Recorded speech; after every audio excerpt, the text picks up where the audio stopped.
Hey guys, welcome back to the channel and to the next episode of Genre Makers. And today I want to talk about a genre that I don't think I've gone into on the channel, well, not very much anyway, and that's action RPG games.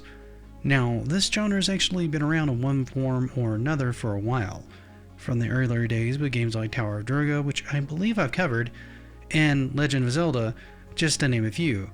But one name in the action RPG genre tends to stick out most in people's minds, and that's Diablo. We'll talk about its early inception and influences, touch on its sequels, and discuss how it influenced the boom of the action RPG genre. So if you have a moment, stay a while and listen, see what I did there, as we dig into the history and legacy of Diablo. Diablo was originally thought up by a man named David Brevik. While he was working at Condor Games around 1994, he was heavily inspired by roguelike games of the past, namely the original Rogue game. He wanted to make a game that was turn-based with randomly generated dungeons, much like those games, but with a better loot system and a modern kind of paint. So when he kind of developed some of this and showed it to some of his partners at Blizzard, they urged him actually to convert it from a turn-based system to more of a real-time action system. They also encouraged him to make it compatible with their newly created BattleNet service. Blizzard was a very supportive partner during this phase and would eventually buy Condor Games entirely. Around this time, they would actually split Blizzard into two different entities under the same umbrella. Condor Games would become Blizzard North, and the original Blizzard, based out of Irvine, California, would become Blizzard South. Finally, after years of development in 1997, Diablo launched to an eager fanbase, myself among them. You have to understand, around this time Blizzard was the golden child of the industry, at least in PC gaming. Everything that they had made around this time, at least for PC, had tight gameplay, was incredibly stable, and had tons of replayability. So pretty much everyone was eager to try any new title that they would come up with. But what was it you were about to ask? Oh, how did it play? Well, let's dig into that and find out.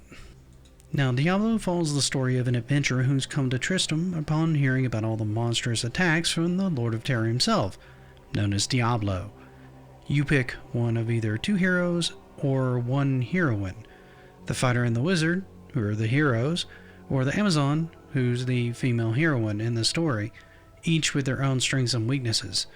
As you go deeper, the threats actually get more dangerous and the story unfolds, telling you more and more about what befell the kingdom of Tristram as a whole. Each character that you had could find and learn spells, equip weapons if they had the right stats for it. Which is to mean if you were lucky enough or okay with cheating a little, you could have a wizard in full plate casting chain lightning or carrying a huge claymore, or have a fighter casting chain lightning himself. This flexibility and loot system, especially the loot system, is what kept players coming back way after they finished the initial story. Needless to say, the game was a hit and accumulated in a franchise that Blizzard has been working on ever since. It also inspired many other games like Torchlight and Path of Exile to come into existence, all vying for the same market of fantastical builds, stories, and loot for the player in wait. Many, if not all of them, have referenced Diablo directly as an influence and are often just called Diablo clones. Honestly, it's easy to see why this one got so popular. Aside from the story in Diablo that's riveting enough on its own right to easily drop 30 or more hours into the game, the ever-growing amount of loot that you can find in the game that you know any moment can open up a potential powerful new build or augment how you play the game entirely is a huge draw. The simple gameplay allowing you to get in and click on things and easily navigate and understand what you're doing is another draw. Getting just the right stats and seeing something that was once challenging become ever more approachable and easy is a huge dopamine rush that's hard to beat for many players as well. However, what do you guys think of this one? Have any of you ever dug into these kinds of games or action RPGs in general, and if so, which ones are your favorite? Do you prefer the more old school Zelda style of action RPG, or do you prefer Diablo? Let me know in the comments.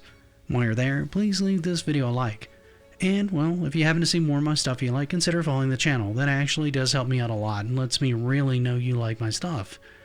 Till we meet again, though, have a great rest of your day, and until next time, happy gaming!